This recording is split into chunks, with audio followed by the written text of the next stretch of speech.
Good afternoon, everybody. My name is Sarah Gordon, and I am a second-year Master of Science candidate in Social and Behavioral Sciences and the Associate Vice President of Member Engagement for the Women in Leadership Student Organization at the Harvard School of Public Health. It is an honor to introduce Valerie Jarrett, Senior Advisor to President Barack Obama and Assistant to the President for Public Liaison at Intergovernmental Affairs in the Obama administration. Ms. Jarrett serves as the Chair of the White House Council on Women and Girls. Prior to her prominent role in the Obama administration, she was the Chief Executive Officer at the Habitat Company, a real estate development and management company. She also served as co-chair of the Obama-Biden Presidential Transition Team and Senior Advisor to President Obama's campaign for presidency. Ms. Jarrett has also held positions as the Chairman of the Chicago Transit Board, the Commissioner of Planning and Development for the City of Chicago, and Deputy Chief of Staff for Mayor Richard M. Daley. She has also served as Chairman of the Board of the Chicago Stock Exchange, Director of the Federal Reserve Bank of Chicago, and Chairman of the University of Chicago Medical Center Board of Trustees. She has also practiced law with 2 private firms. Ms. Jarrett received her BA from Stanford University in 1978 and her JD from the University of Michigan Law School in 1981. Before I turn the session over to Dr. Atul Gawande, who is moderating today, please join me in welcoming Valerie Jarrett to the Harvard School of Public Health and to Voices from the Field Leadership Series.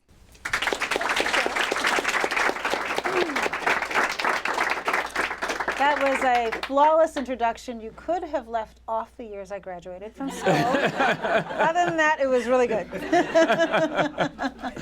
Well, this is fantastic because, of course, what you're getting to tell us about, and this whole series focuses on decision-making in leadership to help develop young people as leaders. You occupy a really interesting role as a leader, though. Here you are, someone who'd been a CEO, you'd been a chairman, you'd been a person who had kind of been in the hierarchy of line authority with lots of people reporting to you. And now in your current role as senior advisor, you're not with that same kind of line authority. The New York Times said you're a woman wielding a many-faceted portfolio of power. And they said it's partly your ubiquity, the guiding hand in everything from who sits on the Supreme Court to whom sits next to whom at state dinners, the White House staff memos peppered with VJ thinks or VJ says. And I wonder, in this role, how has it changed your idea of what leadership means and what you try to do as a leader? Well, I think in a sense, you can lead from any position. And as long as there are people who will listen to what you have to say and follow, then you're leading. And I think it helped me certainly do my current position, having been a boss and having known what my expectations were as either the CEO of my company or chair of a board. I knew what I was looking for from my team, and so I think that helps me be a better staff person in my current position. But in addition to being the senior advisor, I also do run units within the White House, the Office of Public Engagement, we now call it, and the Office of Intergovernmental Affairs, and I have a team there and lead that team. And so it's interesting because I both lead my team and then I also am senior staff to the president. When people, like students, imagine themselves playing leadership roles, it really is those kinds of classic, I'm going to be in charge CEO position. Whereas working as a staff, and yet it's the staff of the most powerful person on the planet. Well, when you put it that way. It's a little daunting. What was your trajectory? How did you develop as a leader? And then why would you take that particular role as opposed to the other kinds of roles that the president might have been offering you? Well, it's a good question. And when I was speaking with a group of students earlier, I mentioned that before making the decision to join the White House staff, I had actually thought about asking for the president's position as a senator, U.S. senator, when he vacated it. And I was trying to figure out from my own, what motivates me and what drives me and where I thought I might thrive better. And they're very different positions. And in the end, fortunately, I listened to the president, as I try to do, and he thought I would really enjoy being in the White House, having the responsibilities that I have because of my prior experience. And so overseeing the Office of Intergovernmental Affairs, that's the mayors and the governors and the state legislators and all the elected officials outside of Congress. And since I had been in local government and I had worked with the funders at state government, I actually felt like that was a portfolio where I was really comfortable. And then the other piece, the Office of Public Engagement, is really designed to give the American people a voice into the White House and engage with us on a range of issues to make sure we have the pulse on the people we're there to represent and to work on their behalf. And then the White House Council of Women and Girls is just terrific because it's composed of representatives from every agency in the federal government. Each secretary designates a point person, and the job of the council is to make sure that in all of our programs and policies and legislation that we support, that we're doing so being sensitive to how that would improve the quality of life for women and girls. Well, what could be better than that, right? So I think having a portfolio that I cared passionately about, working for a president who I have known for decades and who I respect and whose values I share and whose vision for America I embrace, made it a pretty easy choice. Right. In both your senior advisor role and your public engagement role, the leadership can be subtle. And I'm interested in decision making in that kind of role. And so, for example, I think of two interesting decisions. One was the decision to accept calling the ACA, the Affordable Coverage Act, Obamacare, to embrace what it was being called by opponents. And I'm puzzled over how does a decision like that get made, or the decision to put them on the internet comedy show Between the Ferns. Well, let's talk about the decision making for both of them. I think, I can't remember which senator, one of the senators said when the Republicans first started saying Obamacare like it was a bad thing, affordable health care for everybody. I'm not sure why that's ever considered a bad thing. And the senator said, well, Obama does care. And I thought, well, that kind of sounds right. So what's so bad about Obamacare? And finally, he just decided, why not embrace it? Because they were trying to take something that's very positive and turn it into a negative. And so what better way to kind of dilute that effort than to say, okay, let's call it Obamacare. And in fact, just yesterday, he was saying to a group, you know, in 5 years, they're never going to call it Obamacare anymore because it's going to be working really well and all these people are going to be insured. And so they'll try to find another name for it. On the Between Two Ferns, I mean, well, so there, in a nutshell, it was this. It was fun. It was different.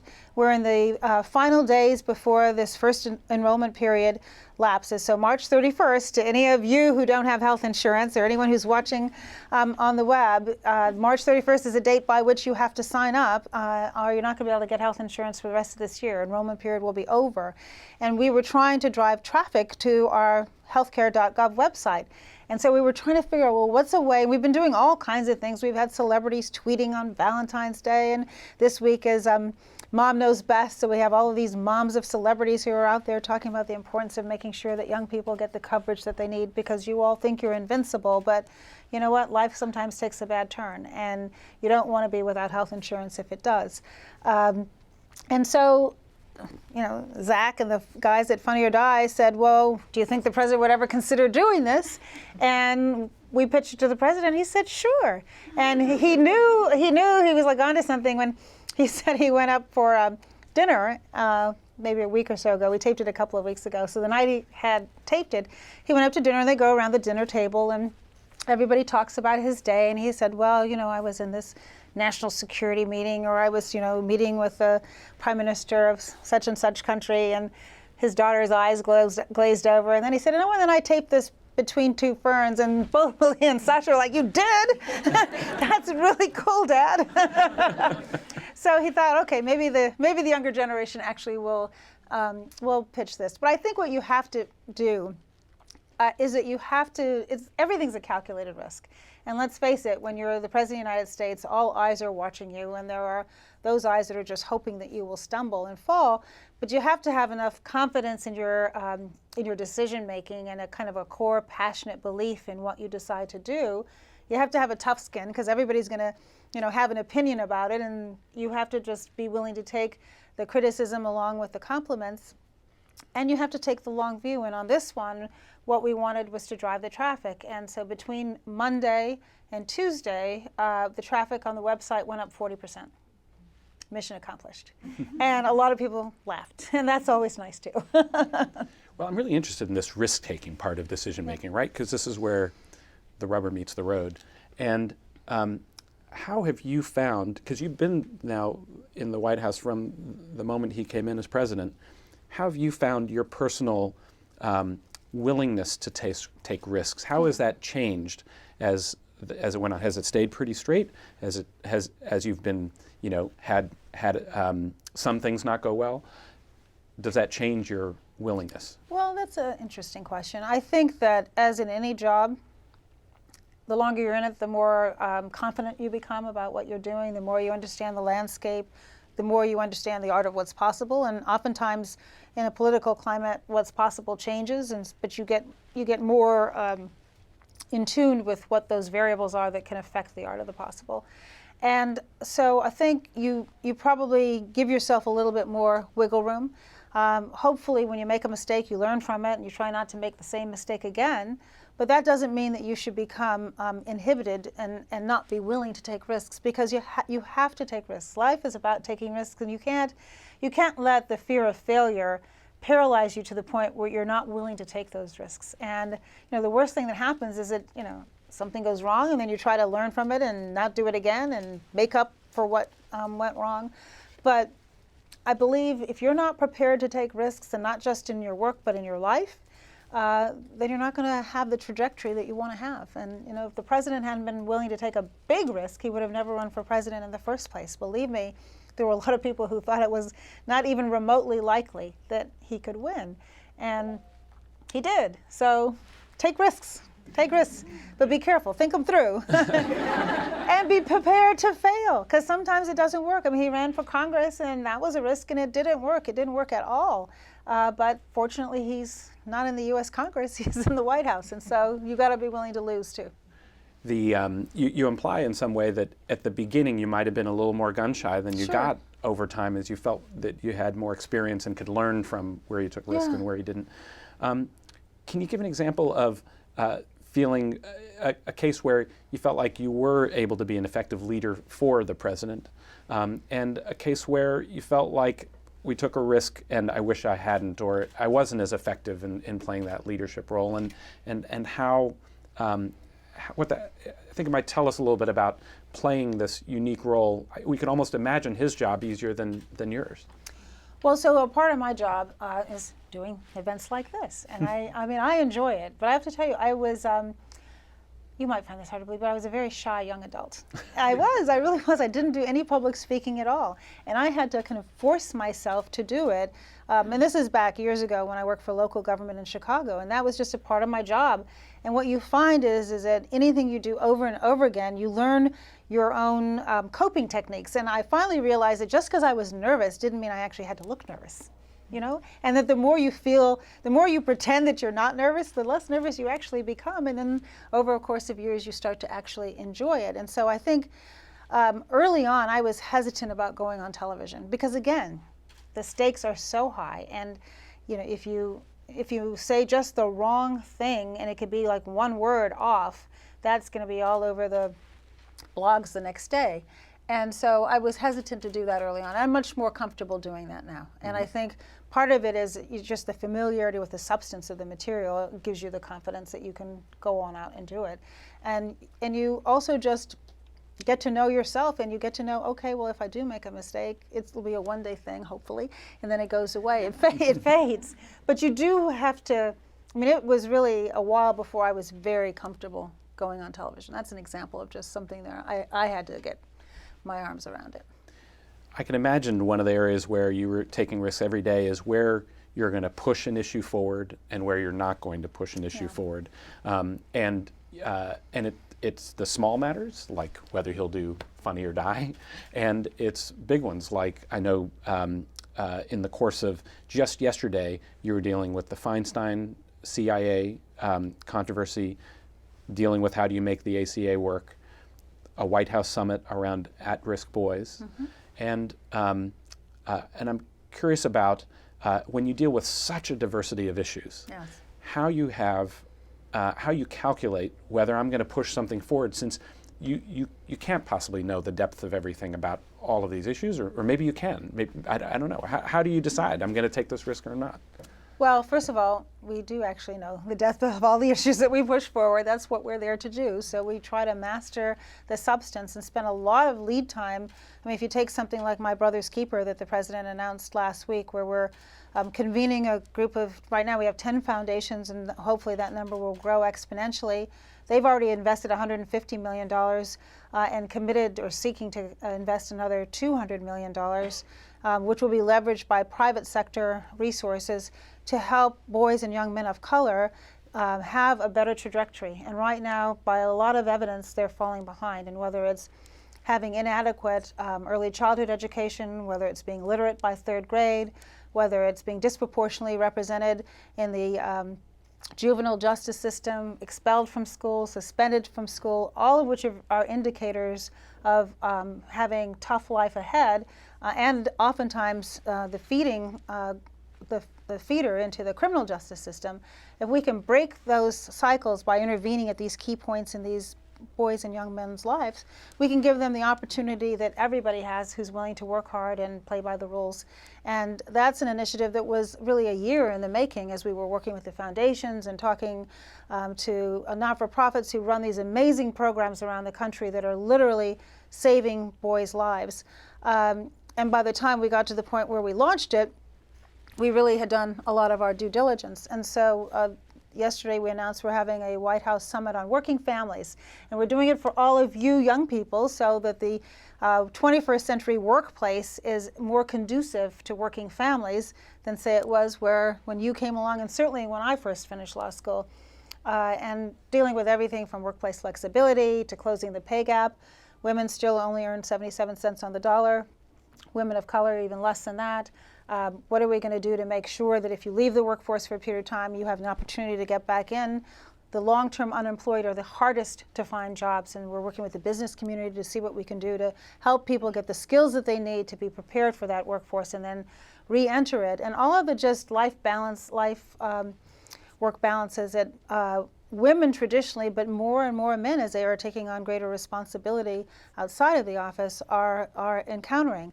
And that too is something that the White House Council on Women and Girls has been thinking about for the last 5 years and studying each of these areas to figure out what are the ones that we really want to hold up best practices and to take to scale so that we can change the work environment.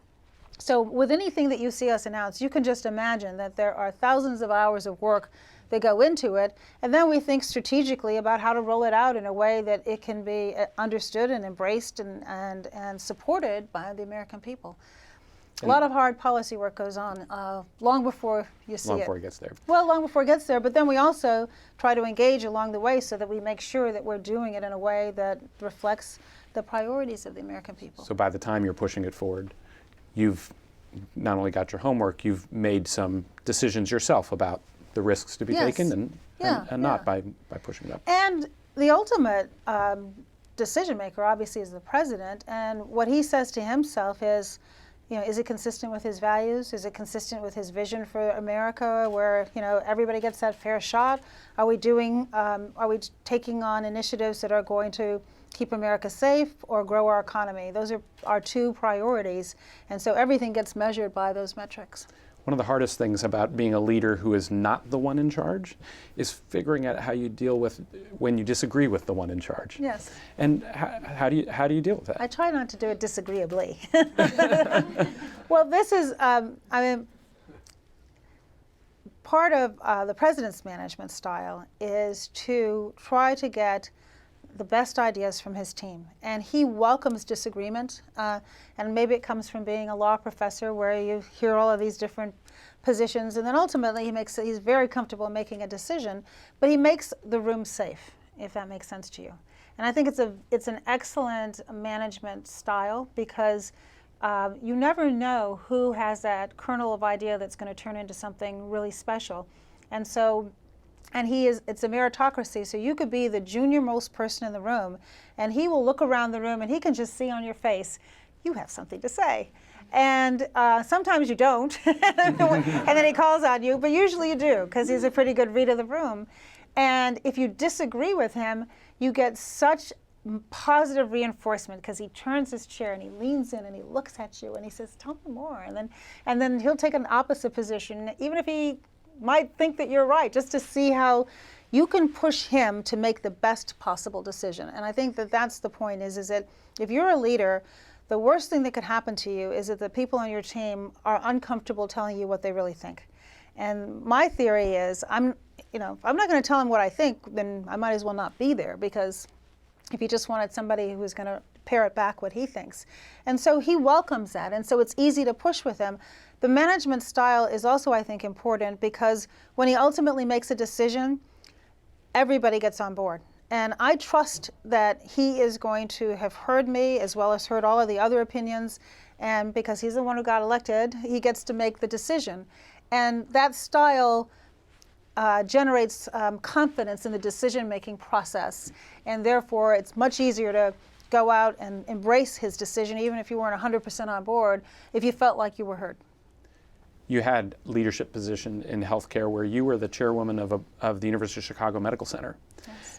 And I'm wondering now, from what you've learned in leadership, what would you tell yourself about leading that role in healthcare, or someone who's sitting in that role now? One of these guys may well be a leader of a hospital or a health system themselves. What would you do differently and think about? Yeah. Well, let me start by saying that my first job in high school was as a clinic coordinator at the University of Chicago Medical Center. And my father was tenured professor at the medical center practically my whole life, and so I would walk over to his lab and I would, play in the lab. And so I feel like I got to know the underbelly of the medical center long before I was chairman of the board. In fact, he used to joke, he would say, when I became chairman, he goes, "Does this mean you're my boss?" I said, "Yes, it actually does mean I'm your boss." I do. I get to be your boss. But so I think there's a lot to be said for getting to know the organization from the ground up, and that I was a far better chair of the board, having understood the challenges of the people who were really making that medical center work, like the clinic coordinators and the physicians. So that experience is important. I think from the perspective, the vantage point that I have now, seeing how our entire healthcare system works from the federal perspective, I think that if I were to go back, I'm not sure how much I would do differently. I would just know more about how it all fits in together. I think that academic medical centers are the jewels in our country, and the amount of innovation that goes on there that's transforming lives each and every day is something that when we came in, the president was determined to support reinvesting in science and technology and basic research, because he understood how important that is to our country. So it's a long way of saying I'm not sure going back. I'm sure I've learned a lot along the way, and understanding the big picture I'm sure would inform the decision making. And maybe I would understand a little bit better how to go about making a grant for a federal grant, because I see how the decisions are made. So maybe that's probably the best thing that I could offer them, is the insight on the grant making process. In a way, it's saying that the leader you were is still the leader you are, even in the different. It's because I'm getting, as you pointed out, thank you very much, Sarah. Thank you for that. I learn every day. Believe me, I learn every day. But I do think that you, at a certain age, you get a style of leadership, a style of management, and you get comfortable with that style. And I think that I have always embraced the president's style of listening to people. You do have to listen an enormous amount. I think leadership is as much about listening as it is about doing. We get a chance to listen now. Oh, good. That was a nice segue. We didn't even practice that. We'll open up the questioning to you as students, and I think there's a microphone to go around. And so if someone could pass the microphone up to the second row, we have one student ready to ask a question. Hi, my name is Melissa. I'm a second-year student in health policy and management here at the School of Public Health. Here at the school, we hear a lot about evidence-based medicine and evidence-based policy making, and I was wondering if you could speak a little bit to how much policy making in the White House is based on evidence, how much is based on gut, and particularly when it comes to very urgent matters or where you have to make a quick decision, how you deal with that. Well, a lot of our policy work, as I mentioned from the two initiatives I discussed earlier, are a long time in the making.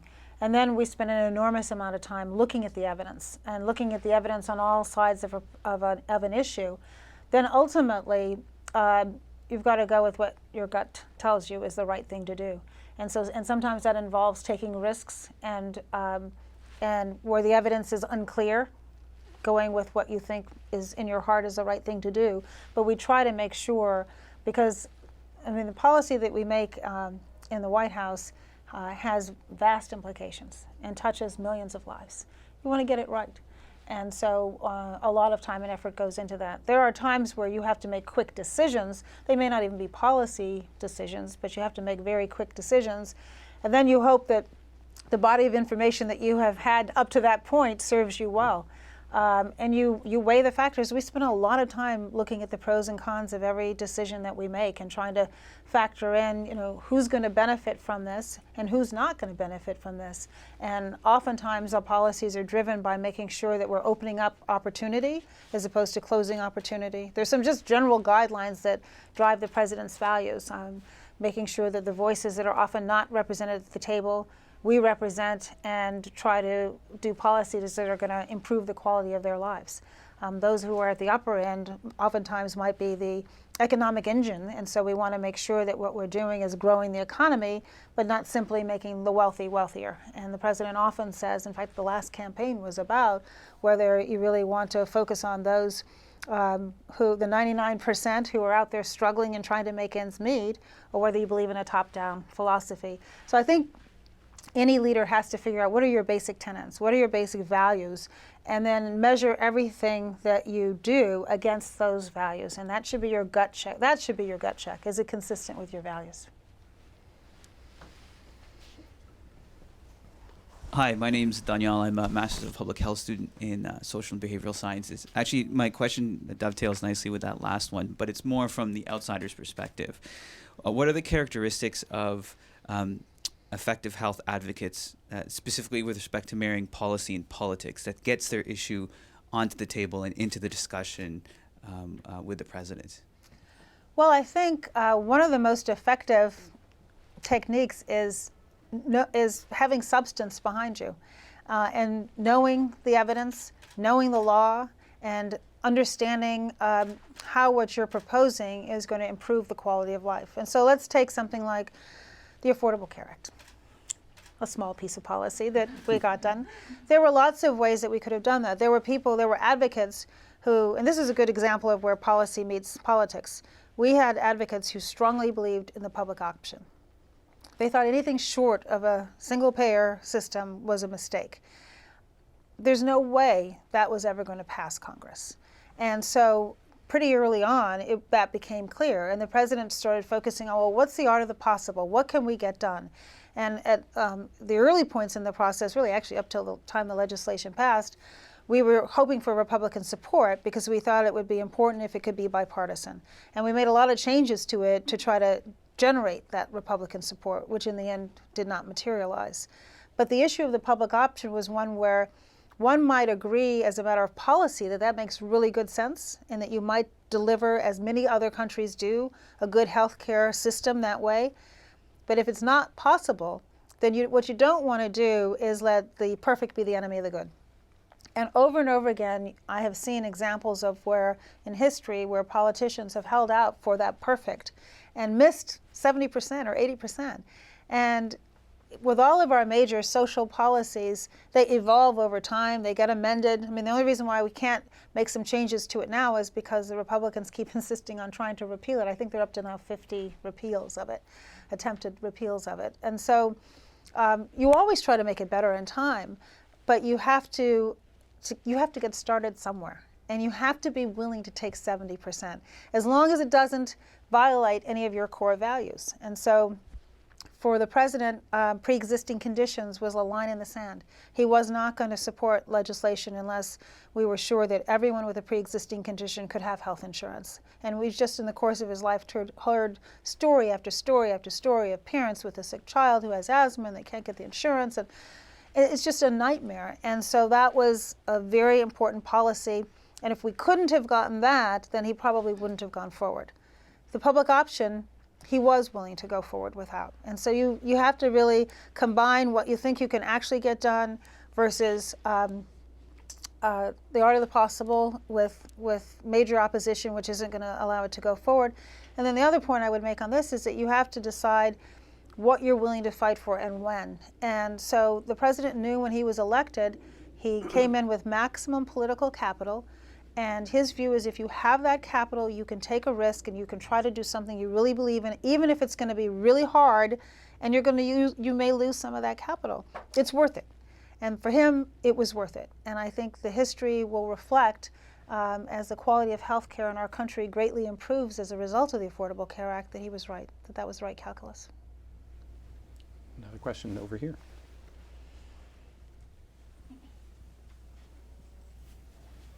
Hi, I'm Sarah Gordon again. Welcome back. So as I shared with everybody, you have held so many prominent positions both in the public and private sector and in the White House. And as a representative of women in leadership, I'm curious to know your thoughts on what it's been like to be a woman in those leadership roles and what kind of advice you'd share with young women who are aspiring to leadership roles. I'm going to write a book on this, but I'll give you like the Cliff Notes version of the book because this is where I'm just, I always think back on when I finished law school. I tell this story that's like I had this plan. I was going to finish law school. I was going to join a law firm. I was going to make partner in 6 years. I was going to get married, and I was going to have a baby by the time I was 30. I had this 10-year plan all, laid out for myself. And like 6 years into the plan, I was at a law firm. I got married. I had a wonderful baby, and I was pretty miserable. I was miserable in my marriage. I was miserable at work, and so one of the messages that I give to everybody, but particularly young women, is, find what your passion is. Find out what works for you. Take risks. I think, and this is a generalization, but I think sometimes women are more risk adverse than they should be. And, it's okay if everybody doesn't like you. You want them to respect you, but it's all right if not every single human being is your best friend. That's just fine. And I also found early on, and I think that you women who are younger than me are far wiser, is that I thought that the women who had fought for women's rights and demonstrated and, really, really were champions before me, did so in order for me to have the ability to compete with men and do all the things that women traditionally did. And so I would go to work and I'd come home and I'd cook these wonderful meals and I would think I should take care of my daughter, and I was trying to be superwoman. And you know what? We're not superwomen. You're just human. And don't set that standard for yourself so high that you are going to disappoint yourself time and time again. And I'd have 1,000 balls up in the air and I'm like going around trying to make sure nothing fell, and the balls start to fall. You're going to drop some if you got 1,000 up there, and it's okay to ask for help. And I could not. I was a single mom from the time my daughter was very young, and I couldn't have done it without my parents. And so I asked them for their help, and fortunately they were able to give it to me. But build a circle of support around yourself so that you don't feel like you're drowning. And oftentimes, particularly women, just feel like they're drowning. And that's part of what has driven us to have this summit that the president wants to have. Is he watched his grandmother hit a glass ceiling working at a bank, and she was far more qualified than the people she trained who leapfrogged over her.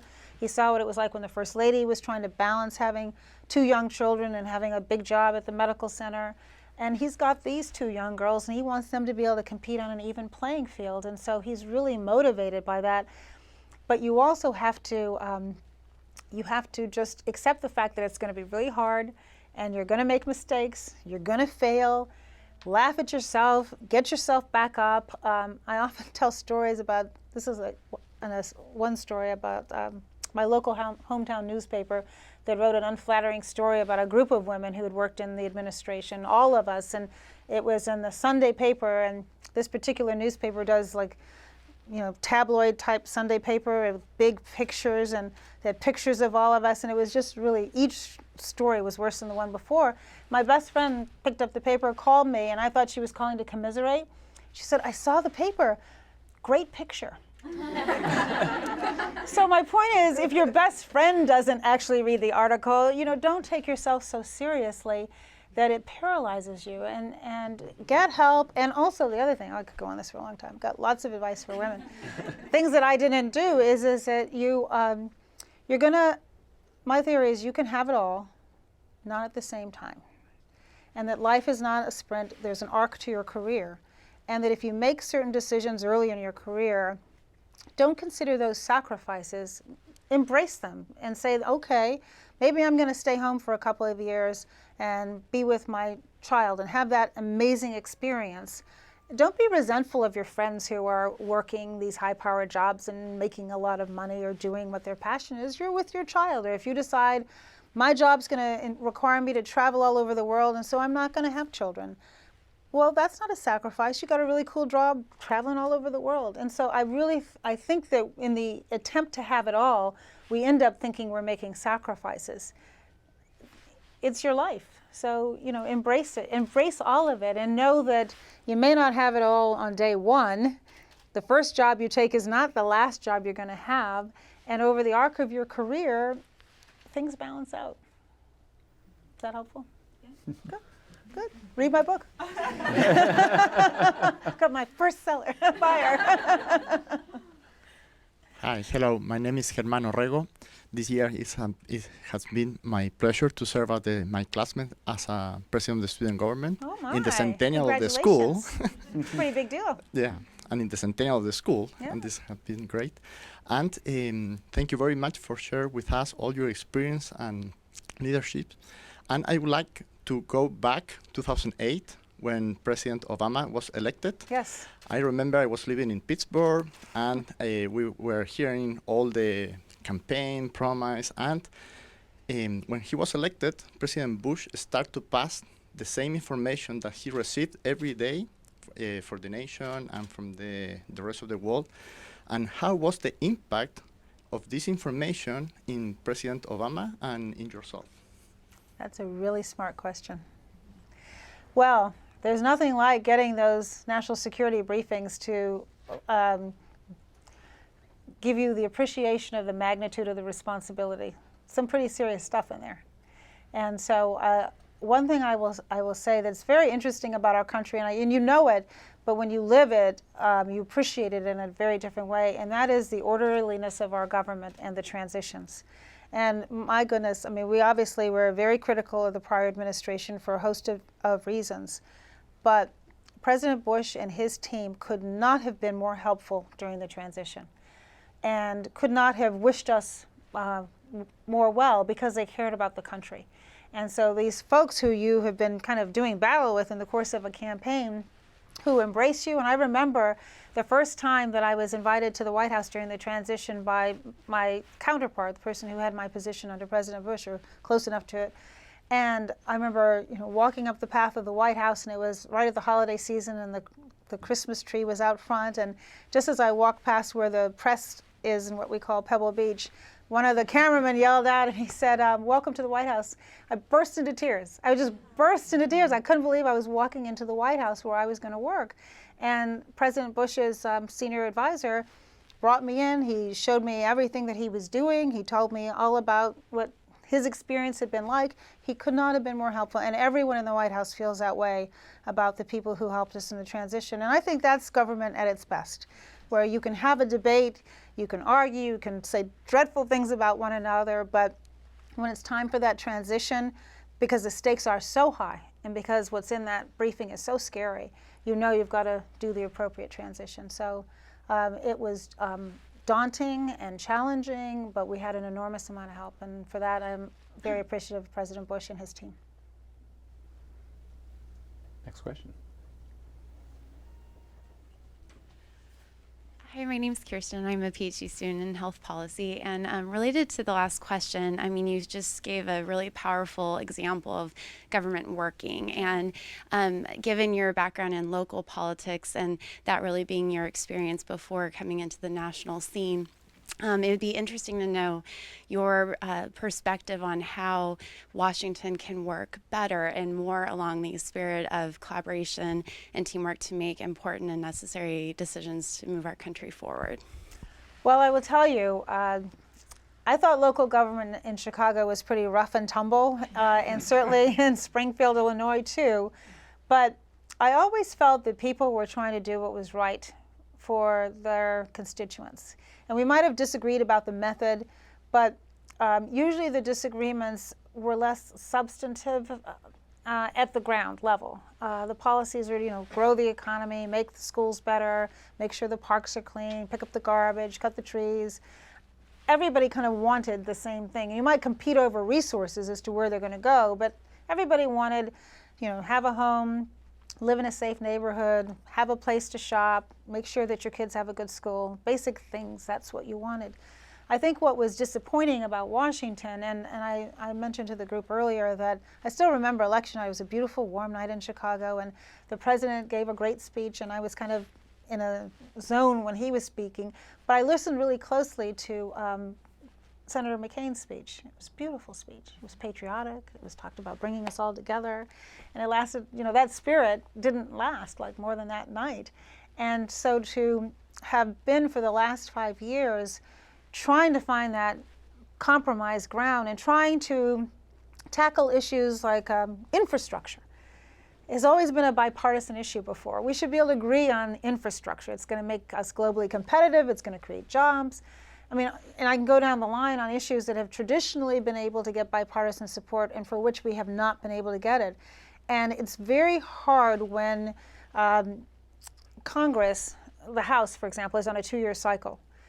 So every 2 years they're running for office. And what might be in your short-term political interest to get reelected in your district, and the way the district lines have been gerrymandered now, they're skewed, that is not necessarily what's in the nation's best interest. And so you're stuck between, well, do I do what's going to get me reelected, or do I do what's for the greater good? And unfortunately, our experience is that they have done what's going to get them reelected. And that's made it very hard to take on big challenges and get things done. And it's really disappointing. And we're not going to stop. We still, for example, are determined to get comprehensive immigration reform done. For that, we need legislation. But what the president said also in this year's State of the Union is, we're going to go and work with Congress where we can, but where we can't, we're going to have a year of action and we're going to get some things done. And it's going to be everything from My Brother's Keeper, where we're working with foundations. It's going to be making college more affordable, making sure that you're not laden with student loans, making sure that disadvantaged young people have the opportunity to go to college so that they can do what you all are all doing. It's going to be looking for ways of connecting our technology to all of our schools so that schools are wireless and children who may not have the internet at home can have it at school so that they again can compete on a level playing field. We're going to do a whole host of initiatives that are going to require partnerships outside of government to leverage or executive actions that the president can take on his own. And it feels so much better.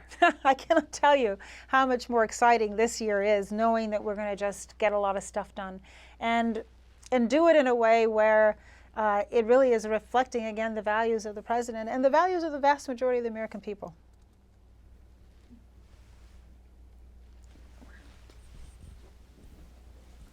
Hi, my name is Tiffany Kennison. I'm a Master of Public Health student in the Department of Health Policy and Management. And my question is more related. I feel like sometimes you're talking about President Obama getting a lot of criticism. And I think it's very easy to do in part because sometimes you hear leaders say certain things, but then you feel like some of the decisions that get made and the nitty-gritty details don't reflect that kind of grandiose comments or very exciting comments that will be made. And one of the things that, as an example, one of the things that President Obama has said that he's really interested in an AIDS-free generation, which is really exciting because now we all know that the evidence is out there that we can actually accomplish that.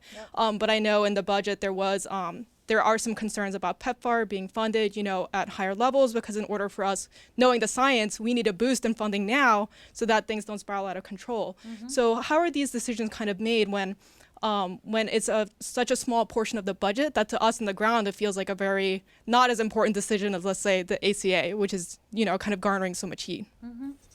Well, this is the thing. The president did make a commitment that we're going to have an AIDS-free generation, and we are on our way to that. Just in Washington, D.C. alone, a city I know pretty well, they have gotten it down to now there are 0 contractions of AIDS between moms and their children. 0. It just doesn't happen anymore. Well, that would have been unheard of 10 years ago in D.C. our commitment to PEPFAR and the budget reflects the commitment, which is the funding that we committed to do a few years ago. It's a multi-year commitment, and we are on track to honor that commitment. Of course, people would have liked a higher dollar amount, but given the constraints that we're under, we couldn't increase the funding for it. And this is the challenge of the budget. And I mean, it's a source of great frustration to a lot of folks who are counting on those dollars, which seem relatively small in comparison. But believe me, behind every dollar, there is an advocate. Every single dollar of the federal government, there's an advocate. And because we have trimmed the budget down so much in order to get a budget passed in this divided bipartisan government, we've had to cut a lot of things that we care a great deal about. We had to reduce the food stamp budget to get the farm bill done. And it is not inconsistent, in my opinion, to have a vision for the world as you want it to be, but work within the realities of the art of the possible. You have to do both. And you have to not be satisfied with the art of the possible and constantly be pushing the envelope.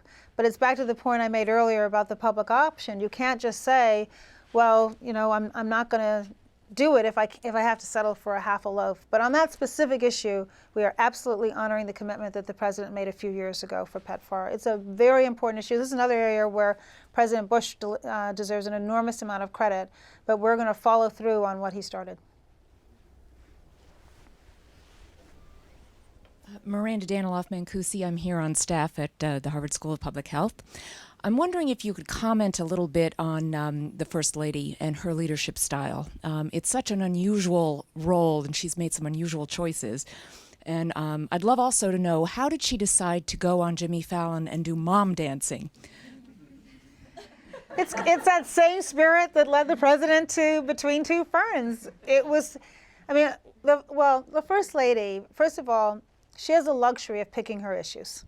And that's a big difference in the president, who gets to pick some issues, but he also has a lot of incoming that he has to deal with. And so the analysis that she and her team go through is this.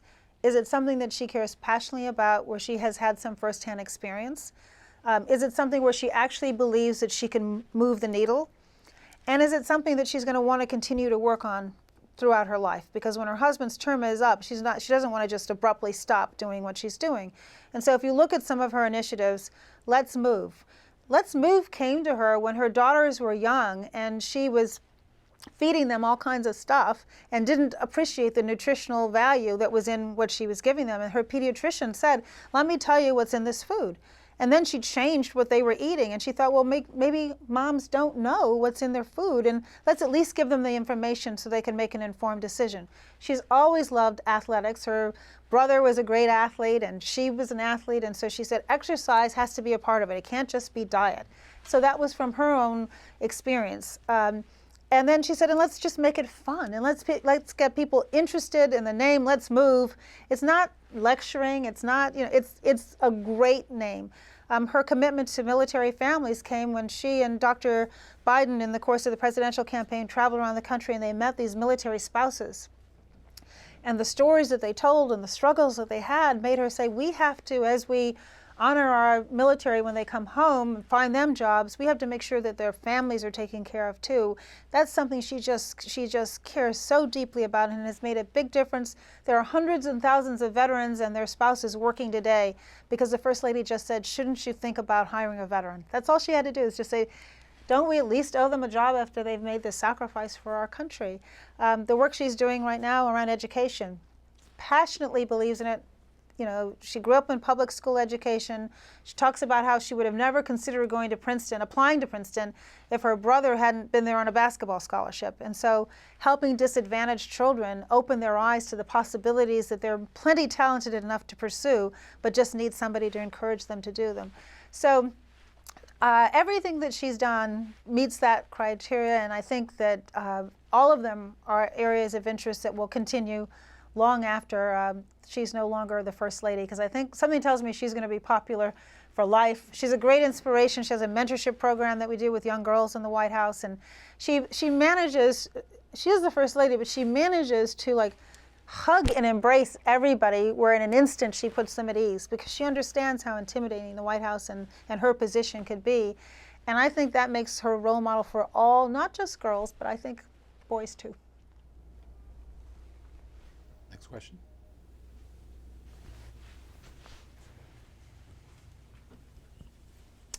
Good afternoon, Bertrand Prosser, Management and Policy. So just within the past 48 hours, a seat in Florida was lost to a candidate who did nothing but denounce the Affordable Care Act. And my question is, given that the Affordable Care Act was passed years ago, it's been through the Supreme Court, did the administration anticipate either this severity or this duration of opposition to the act? It would be hard to anticipate that they would be behaving the way they are behaving. If you mean the Republicans who are, spending an enormous amount of money. And this is what campaigns come down to often, is how much money these outside groups, these super funds, are willing to spend to distort something which is basically providing affordable health care to all Americans. So it is stunning to us, but I don't think you can read too much into any one election. And I think over time, and we're seeing it already, the fact that as of February, 4.2 million Americans had signed up for insurance, many who had never had insurance before, is a sign that we're moving in the right direction. And all Americans, whether they have if they have insurance, are benefiting from a stronger provisions than they had before. So pre-existing conditions, for example, where insurance companies can't discriminate against you, or young adults who can stay on their parents' insurance until they're 26, or senior citizens getting help with prescription drugs, or women getting preventive care, whether it's screenings for cancer or contraception without a copay. All of these benefits are going to inure to the American people. And so it is just a matter of time before the conversation gets outside of the Washington political chamber and into your home and into your heart. And every day I hear from people who have signed up and whose lives have been changed and saved. And so I think we have confidence that in time it will become accepted and embraced, and people will, it will not become the political issue that the Republicans have chosen to make it today. I think we're down to our last few minutes, and I wanted to leave a little bit of time for you to maybe tie together what you feel like you wanted to make sure people knew out of all of the things we talked about here today about leadership. Well, let me say this. It's not for the faint at heart. You have to have a tough skin. And whether you're in the private or the public sector, people are going to be counting on you. And part of being a leader is having responsibility for beyond yourself. And you're only on this planet for a relatively short period of time. And those of you who are in this room, you have the luxury of an outstanding education. Take advantage of what you can while you're here on campus. Soak up every last bit. Everybody who I know who's my age would do anything to be able to be in your shoes again and have the chance to just learn. So take advantage of that, but then go do something with it. Do something. And you will change the world for the better if that's what you make up your mind that you're going to do. And you're so lucky to be just embarking on your career, most of you young ones who are here today. And the sky is the limit. Don't be afraid to change course. Don't be afraid to change plans. Please don't cling to the plan that you formulated when you leave here, because you've got to be flexible. Because you just never know what opportunities are going to knock, and they never knock at the most opportune moment. So they never do. They just never do. It's usually the least opportune moment. But have the courage to take and see an opportunity and go for it, and know that you have a safety net that you gather from having this outstanding credential that you'll have when you leave here, that will provide you the resilience that you need. And have some balance in your life. Take some time to make friends. The friends that you make when you're in school, if you stick with them, my goodness, you might start a business together. They may treat your families if they become physicians. They might help you out in life. They may just be there when you've had a bad day, and you can call on them. And the relationships you form when you are young are really the ones that are the rock bed of your entire life. So hold on to those relationships. Make time for each other. 2 minutes. I'm just getting started. My goodness. Well, this has been such a pleasure for me. You make me think, and it's good because you want people to push you, and there's nothing like a crowd of young, smart people to make you go back, and I'll give a lot of what we talked about today some thought, and I think that's a good thing. Well, I thank you enormously for coming up, for giving time to our students and all of the students well beyond who are watching this. The chance for young people to understand what the experience of leadership is like and the experience of decision making is rare. And for someone in your position to take the time to do it means a lot. My pleasure. Thank you all.